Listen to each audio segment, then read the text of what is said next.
I completely agree with Trump that we need to get to the bottom of what's going on before he can accept, let alone concede the seat. I mean, to have an absolute stop in vote counting is completely unacceptable. But at the same time, the Democrats laid out the exact plan and we're just living it right now.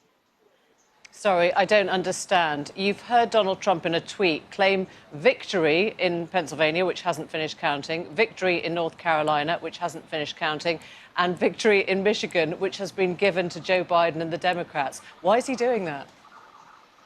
Because we look at what happened last night before the Democrats decided to put a stop in actual vote counting. Trump had a tremendous surge. They did the math and they realized that if Trump were to win those states, that he was going to surpass 270, and the Democrats what vote counting? Have that. There's no what do you mean they stopped vote? They're still counting the votes. That's the whole point. They're still counting a lot of votes. Last night, but they stopped last night. There should have never been a process where one vote was stopped. They knew exactly what was going to happen. They knew the surge that was coming in with the mail-in votes, and they literally halted last night when they started to see Donald Trump surge in the numbers. They all stopped I don't think counting. I even understand what you're saying. They've been counting the votes. Counting.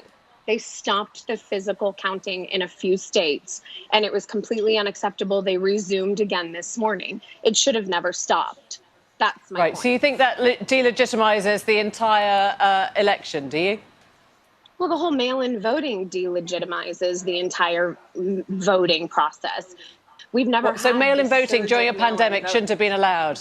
Is that right? I didn't say it shouldn't have been allowed. It shouldn't have been encouraged to the extent that it was. You have protests out there.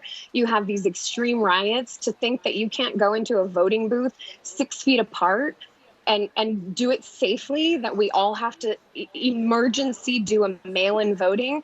It's been the Democrats' plan the entire time. Again, they laid it out for us. So the Republicans only have been the Democrats' plan to encourage people to vote as safely as they can. And you would have thought it was the whole of America's interest to do that.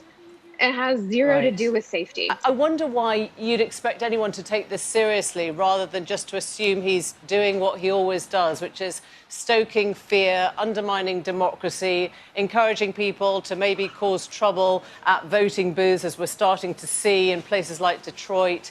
Why would you stand by somebody who was doing that?